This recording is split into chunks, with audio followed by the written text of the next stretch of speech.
എം.ആർ. Ajith കുമാറിനെതിരായ vigilance അന്വേഷണം മുഖ്യമന്ത്രി അട്ടിമറിച്ചുവെന്ന് വ്യക്തമായതായി പ്രതിപക്ഷ നേതാവ് മാതൃഭൂമി ന്യൂസിനോട്. മുഖ്യമന്ത്രി നടത്തിയത് അധികാര ദുർവിനിയോഗമാണ്.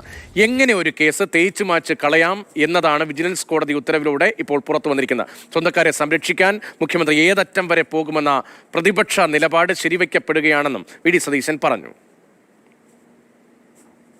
ഇന്നലെ തിരുവനന്തപുരം വിജിലൻസ് കോടതിയുടെ ഉത്തരവ് പുറത്തു വന്നിട്ടുണ്ട്. അതിൽ മുഖ്യമന്ത്രി അധികാര ദുർവിനിയോഗം നടത്തിയെന്ന് കൃത്യമായി കോടതി ആ ഉത്തരവിൽ പറയുകയാണ്. എന്താ പ്രതിപക്ഷത്തിന്റെ ഒരു പ്രതികരണം?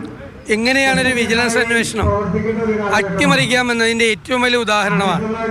ആ കോടതിയുടെ വാക്കുകൾ തന്നെ പറഞ്ഞാൽ മുഖ്യമന്ത്രി അനധികൃതമായി അതിനകത്ത് ഇല്ലാത്ത അധികാരങ്ങൾ ഉപയോഗിച്ച് ഇടപെട്ട് അത് ഒതുക്കി തീർത്തു എന്നുള്ളതാണ്.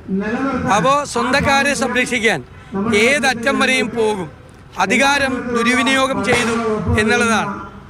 കഴിഞ്ഞ കുറേ വർഷങ്ങളായി ഞങ്ങൾ ഉന്നയിച്ചിരിക്കുന്ന ഗവൺമെന്റിനെതിരായി മുഖ്യമന്ത്രിക്കെതിരായി ഉന്നയിച്ച ആക്ഷേപങ്ങൾക്ക് അടിവരയിടുകയാണ് വിജിലൻസ് കോടതി ചെയ്തത്. ഞെട്ടിക്കുന്ന വെളിപ്പെടുത്തലാണ് കോടതിയുടെ ഭാഗത്തുനിന്നുണ്ടായത്. നമുക്ക് നോക്കാം. ഇതിനകത്തൊരു അദൃശ്യ ശക്തി ഉണ്ട് എന്ന് പോലും കോടതി പറയുന്നു. ആ അദൃശ്യ ശക്തി ആരാണെന്നാണ് ഇനി അറിയേണ്ടത്. മുഖ്യമന്ത്രിയേക്കാൾ ഞങ്ങൾ നേരത്തെ പറഞ്ഞു, മുഖ്യമന്ത്രിയുടെ ഓഫീസിനെ നിയന്ത്രിക്കുന്നത് ഒരു ഉപജാപക സംഘമാണ്. അത് കോടതിക്ക് അങ്ങനെ പറയാൻ പറ്റില്ല ആ വാക്ക്. അതുകൊണ്ടാണ് അദൃശ്യശക്തി എന്നുള്ള വാക്ക് ഉപയോഗിച്ചത്. ഞാൻ എത്രയോ പ്രാവശ്യം പറയാണ്, മുഖ്യമന്ത്രിയുടെ ഓഫീസിനെയും പോലീസിനെയും നിയന്ത്രിക്കുന്നത് ഉപജാപക സംഘമാണ്. പോലീസിന്റെ ഹൈറാർക്കിക്ക് ഒരു കാര്യമില്ല, ഈ ഉപജാപക സംഘമാണ് നിയന്ത്രിക്കുന്നത്. ആ പറഞ്ഞ ഞങ്ങളുടെ ആരോപണത്തിനാണ് കോടതി അടിവരയിട്ടത്. ബിനിൽ വിവരങ്ങളുമായി ചേർന്നുണ്ട്. ബിനിൽ, മുഖ്യമന്ത്രി അധികാര ദുർവിനിയോഗം നടത്തി എന്ന തരത്തിലുൾപ്പെടെ ഗൗരവമുള്ള നിരീക്ഷണങ്ങളും പരാമർശങ്ങളുമാണ് തിരുവനന്തപുരം വിജിലൻസ് കോടതിയുടെ ഭാഗത്തുനിന്നുണ്ടായത്. നേരത്തെ തന്നെ എം.ആർ. അജിത് കുമാറിനെ രാഷ്ട്രീയമായി സംരക്ഷിക്കുന്നു എന്ന ആരോപണം, അതിന്റെ തുടർച്ചയായിട്ടാണ് ഇപ്പോൾ പ്രതിപക്ഷ നേതാവ് കൂടി സംസാരിക്കുന്നത്. വിധിയോട് ഏത് തരത്തിൽ പ്രതികരിക്കാനാണ് പ്രതിപക്ഷത്തിന്റെ തീരുമാനം?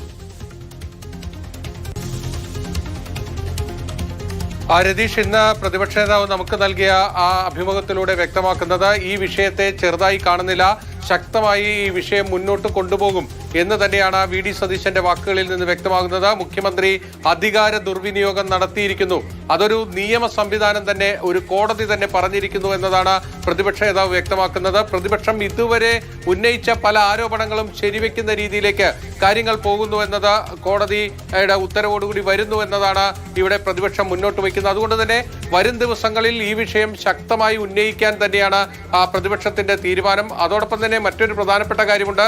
മുഖ്യമന്ത്രിയാണ് എം.ആർ. അജിത് കുമാറിന്റെ സംരക്ഷകൻ എന്ന രീതിയിലുള്ള ഒരു പ്രതിപക്ഷ ആരോപണമുണ്ട്. ആരോപണത്തിനു കൂടി അടിവരയിടുന്നതായി ഈ ഉത്തരവിലെ പല പരാമർശങ്ങളും മാറി. അതുകൊണ്ട് തന്നെ ആ മുഖ്യമന്ത്രിക്കെതിരായ വിജിലൻസ് കോടതിയുടെ പരാമർശങ്ങൾ അത് രാഷ്ട്രീയമായി ഉപയോഗിക്കാൻ തന്നെയാണ്, ശക്തമായി ഉന്നയിക്കാൻ തന്നെയാണ് പ്രതിപക്ഷത്തിന്റെ തീരുമാനം. വളരെ ഗൗരവമുള്ള പരാമർശങ്ങളാണ് എം.ആർ. അജിത് കുമാറിന് ക്ലീൻ ചിറ്റ് നൽകിക്കൊണ്ടുള്ള വിജിലൻസ് അന്വേഷണ റിപ്പോർട്ട് തള്ളിക്കൊണ്ട് ഇന്നലെ വിജിലൻസ് കോടതിയുടെ ഭാഗത്ത് നിന്ന് ഉണ്ടായത്. അതിന്റെ തുടർച്ചയായിട്ടാണ് ഇപ്പോൾ പ്രതിപക്ഷ നേതാവിന്റെ ഉൾപ്പെടെ ഭാഗത്ത് നിന്ന് ഗൗരവമുള്ള ആരോപണങ്ങൾ വരുന്നത്. ബിനിലാണ് കൊച്ചിയിൽ നിന്ന് വിവരങ്ങൾ നൽകി.